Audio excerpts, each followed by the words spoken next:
আমাৰ সকলোতকৈ ডাঙৰ ভুলটো হৈছে হাৰ মানি লোৱা। সফল হোৱাৰ আৰু এক প্ৰচেষ্টা হ'ল তাক আকৌ এবাৰ চেষ্টা কৰা। এই কথাষাৰ কৈছিল বিজুলী বাতিৰ আৱিষ্কাৰক থমাছ আলভা এডিছনে, যিজনে 1000 বাৰ অসফলতাৰ পাছত বিজুলী বাতিৰ আৱিষ্কাৰ কৰিছিল। থমাছ আলভা এডিছনক সৰুতে মানুহে পাগল বুলি ভাবিছিল। সৰু থাকোঁতে তেওঁ কৰা অদ্ভুত আচৰিত কামৰ বাবে তেওঁক কিছু লোকে চিনি পাইছিল। কোৱা হয়, এবাৰ তেওঁ কীট-পতংগ খাই থকা এজনী চৰাইক দেখি তেওঁ এইটো ভাবিছিল যে সম্ভৱত চৰাইজনী উৰিবলৈ কীট-পতংগ খোৱাটো বাধ্যতামূলক। তাৰ পাছত তেওঁ কেইটামান কীট-পতংগ জমা কৰিলে আৰু সেইকেইটাই পানীত মিক্স কৰি বন্ধু এজনক খুৱাই দিলে। তেওঁ চাব বিচাৰিছিল তেওঁৰ বন্ধুজন ইয়াৰ পাছত উৰিব পাৰে নে নোৱাৰে। পাছত বন্ধুজন বেমাৰত পৰি গ'ল, যাৰ কাৰণে তেওঁ বহুত গালি শুনিব লগা হ'ল। স্কুলৰ দিনত এডিছনৰ ব্ৰেইনটো ভ্ৰমিত হৈ থাকিছিল। তেওঁ নিজৰ মাজতেই ক'ৰবাত হেৰাই থাকিছিল আৰু শিক্ষকৰ কথাবোৰ মন কাণ দিয়া নাছিল, যাৰ কাৰণে তেওঁক স্কুলৰ পৰা উলিয়াই দিলে। আৰু তাৰ পাছত এডিছনৰ মাকে তেওঁক ঘৰতে পঢ়াবলৈ আৰম্ভ কৰিলে। থমাছ আলভা এডিছন বহুত কম সময়ত শুইছিল। 15 বছৰ বয়সতে তেওঁ ঘৰতে এটা প্ৰয়োগশালা বনাই ল'লে আৰু তাৰ পৰাই তেওঁ অধ্যয়ন আৰম্ভ কৰিলে।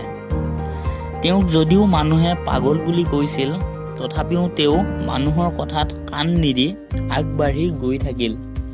চাওঁতে চাওঁতে তেওঁ 1000টা অসফলতাৰ পাছত বাল্বৰ আৱিষ্কাৰ কৰিলে আৰু গোটেই পৃথিৱীক পোহৰেৰে চিকমিকাই তুলিলে, যাৰ ফলত ৰাতি কৰা কামৰ ঘণ্টা বাঢ়ি গ'ল আৰু দিনত সেই সময়ৰে খেলিব, পঢ়িব আদি বিভিন্ন ধৰণৰ কাম কৰিবলৈ সময় বাচি গ'ল।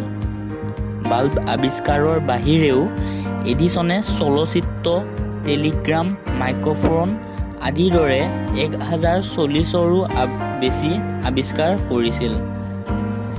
গোটেই পৃথিৱীতে তেওঁক আৱিষ্কাৰৰ লোহা মানা হয় আৰু সেইটো কাৰণতে তেওঁক জিনিয়াছ বুলি কোৱা হয়। নিজৰ আচৰিত সফলতাৰ পাছতো তেওঁ জনতাৰ লগত জড়িত হৈ আছিল।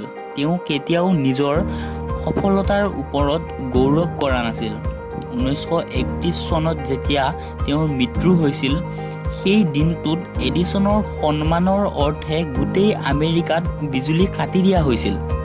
থমাছ এডিছনে কৈছিল, তেওঁ গোটেই দিনটো এদিনো কাম কৰা নাছিল। এই সকলোবোৰ বোলে তেওঁৰ মনোৰঞ্জনহে আছিল।